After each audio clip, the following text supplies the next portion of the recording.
Today, magtitinolang manok ako. So, pinainit ko na yung mantika and then we will quick fry our chicken. No? We'll brown mga sides nito. Umpisahan natin sa quick fry ng ating chicken. So, yun, baliktarin na natin yung chicken natin. Brown natin ng both sides. Okay, binudburan ko nga pala ng ground pepper, black pepper, para bumango at magkalasa ang ating chicken.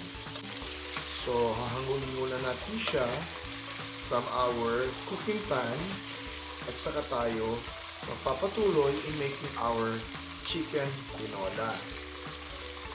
Okay?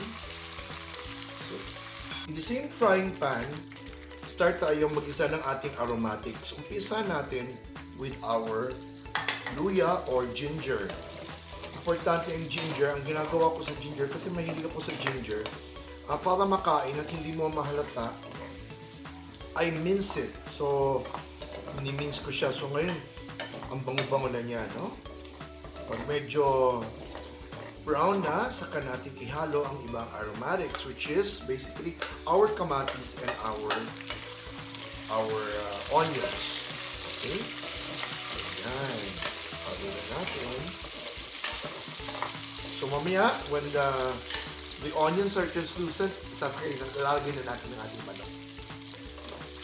Okay? Maamoy na. So, ditong portion na ito, lalagay ko yung ating chicken cubes para yung manuot pa ang lasa mamaya. Paghulog natin naman ng ating chicken. So, ihalo lang, mekos-mekos lang,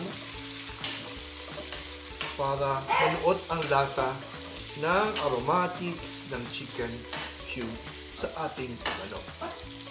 Mekos-mekos lang, ang bango-bango na ng ating tinola, pero hindi pa tayo natatapos. Lalagyan po natin ng sabaw ngayon, kasi gusto nating masabaw ang ating tinola. Okay, just enough. So, I already boiled water para mas mabilis ang kanyang pag-init mamaya. So, at this point, lagyan na rin natin ng patis. Okay? Siguro mga 3 tablespoons. So, we will let this simmer. At this point also, idadagdag na natin ang ating siling haba. Dapat. Okay. Ayan. So, kumukulo na ang ating tinola. So, titikman muna natin.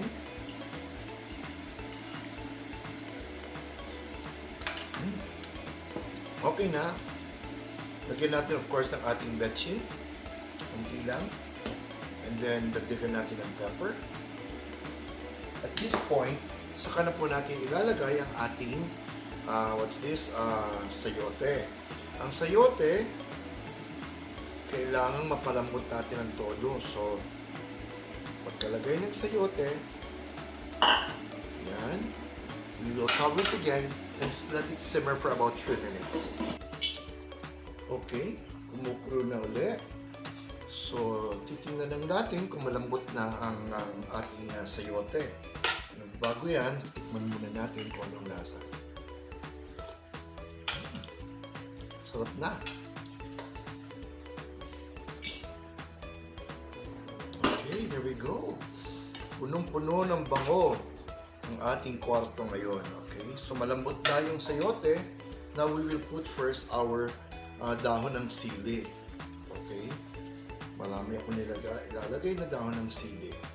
And then, pati na rin ang ating malunggay leaves. Okay, lagyan na natin. And then, hindi natin ito mimix. Hayaan lang natin yung residual heat niya ang luluto nito. Okay? Okay, we will check. Ayun lang.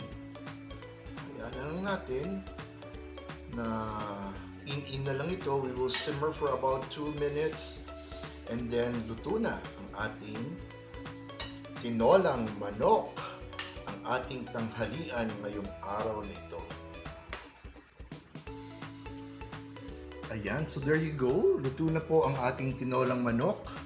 na mayroong dahon ng sili at mayroong sayote at kalumungay.